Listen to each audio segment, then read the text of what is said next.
আসসালামু আলাইকুম বন্ধুরা, আশা করছি তোমরা সবাই ভালো আছো। আমি ভালো আছি, হ্যাঁ ভালো আছো বলে তো ভিডিওটা দেখছো, তাই না? তো যাই হোক, ফেসবুকে ঢুকে দেখলাম যে ফেসবুকে ধামাকা বিক্রি হচ্ছে। এটার নাম নাকি ফক্সটেল অর্কিডও বলে। তো আমি চিনতাম না এই যে জিনিসটা এটা বিক্রি হয়, সেটাও জানতাম না। আমার এখানে প্রচুর আছে, প্রচুর। তো একটা আমের গাছে আছে, তোমরা যদি চাও আমাকে নক করে দিও, হ্যাঁ আমি তোমাদেরকে পাঠিয়ে দেবো। শুধুমাত্র কুরিয়ার খরচটা দিয়ে তোমরা নিয়ে নিতে পারো। তো আমি সেই অর্কিডটা ওদের দেখে ওদের কাছ থেকে কিনে নেবো। আমি কত যে তুলে ফেলেছি আর কত যে ইয়ে করেছি, আমি জানতাম না এই বিষয়টা।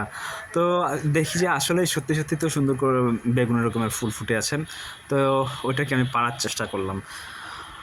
গাছটা এতটাই মোটা যে কিছুতেই তো উঠতে পারছি না, ওঠা মানে কষ্টসাধ্য।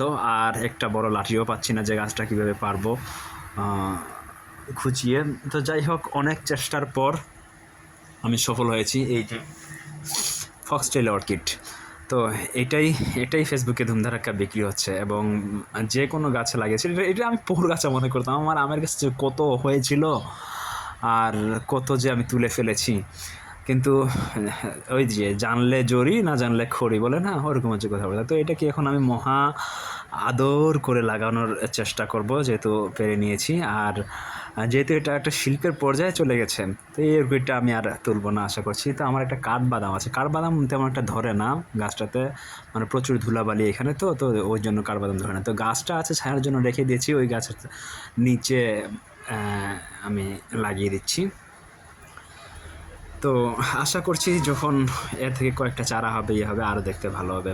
তো বন্ধুরা, তোমরা যারা এই অর্কিডটা কিনবে ভাবছো, তাদেরকে বলে দিচ্ছি কেনার কোনো দরকার নেই। তোমরা যদি বলো, আমি তোমাদেরকে কালেক্ট করে দিতে পারি। এবং প্রচুর রয়েছে আমার এখানে, শুধুমাত্র গাছটাতে উঠতে পারলেই পাওয়া যাবে। আর সত্যি কথা কি, শুধু এইটা না, এরকম আরও একটা বটের পাতার মতো অর্কিড, মানে পেয়ারা গাছে ইয়ে গাছে প্রচুর পরিমাণে ধরে আছে। ওগুলো তো আমি দেখেছি ফুল হয়, গাঢ় টুকটুকে কমলা ধরনের ফুল হয়। তোমরা যদি সেগুলো আমি তোমাদেরকে তুলে দিতে পারি। তো যাই হোক, সবাই ভালো থেকো, আল্লাহ হাফেজ।